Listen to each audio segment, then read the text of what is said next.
नमस्ते दोस्तों। आज मैं आपको एक ऐसे कमाल के इंसान की कहानी सुनाऊंगा जिसने अकेले दम पर 1000 झीलें खोद डाली।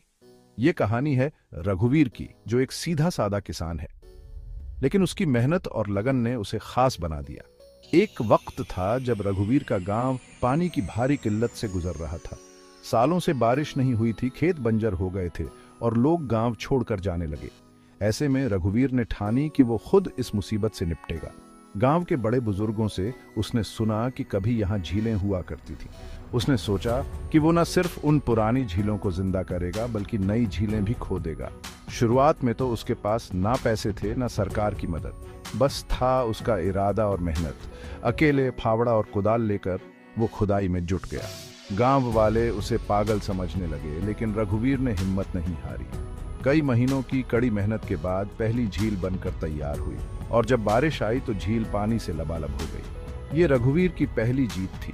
कुछ गांव वाले उसके साथ जुड़ने लगे और धीरे धीरे एक पूरी टीम बन गई। स्थानीय अखबारों ने उसकी कहानी छापनी शुरू की।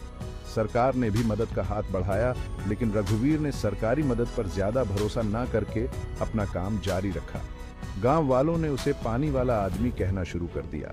सालों की मेहनत रंग लाई और वो दिन भी आया जब रघुवीर ने अपनी 1000वीं झील पूरी की। ये झील न सिर्फ उसके गांव के लिए बल्कि आसपास के इलाकों के लिए भी जल संकट से मुक्ति बनी। इस कामयाबी ने उसे पूरे देश में मशहूर कर दिया। रघुवीर की कहानी अब लाखों लोगों के लिए हिम्मत का पैगाम बन चुकी है। उसकी मेहनत और लगन ने दिखा दिया कि अगर इंसान में जुनून हो तो वो समाज की बड़ी से बड़ी मुश्किलों को भी हल कर सकता है। रघुवीर आज भी अपने गांव में रहकर इसी काम को आगे बढ़ा रहा है। उसने अपना जीवन लोगों को ये सिखाने में लगा दिया है कि कैसे जल बचाएं और पर्यावरण की रक्षा करें। तो दोस्तों, रघुवीर की इस अद्भुत कहानी से हमें यही सीख मिलती है कि अगर हम अपने लक्ष्य पर यकीन रखें तो रास्ते अपने आप बनते चले जाते हैं। धन्यवाद। रघुवीर की इस यात्रा में उसकी पत्नी और बच्चों ने भी उसका साथ दिया। वे उसके काम में हाथ बंटाते और उसे हौसला देते। गांव में नियमित रूप से बैठकें होती, जहां रघुवीर और उसकी टीम जल संरक्षण के नए तरीकों पर चर्चा करते। रघुवीर ने गांव के स्कूलों में भी जल संरक्षण की शिक्षा दी, ताकि आने वाली पीढ़ी भी इस महत्वपूर्ण काम को समझे और आगे बढ़ाए।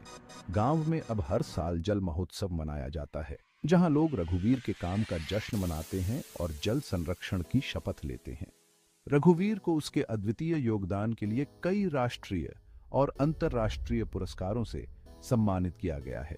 रघुवीर का संदेश है कि अगर हम सब मिलकर काम करें तो कोई भी समस्या इतनी बड़ी नहीं होती कि उसे हल न किया जा सके। जल संरक्षण के साथ साथ रघुवीर ने गांव में वृक्षारोपण अभियान भी शुरू किया, जिससे पर्यावरण को और भी लाभ हुआ। रघुवीर की इस अनोखी पहल ने न केवल उसके गांव को बल्कि पूरे क्षेत्र को एक नई दिशा दी है। उसकी विरासत आने वाली पीढ़ियों के लिए प्रेरणा का स्रोत बनी रहेगी।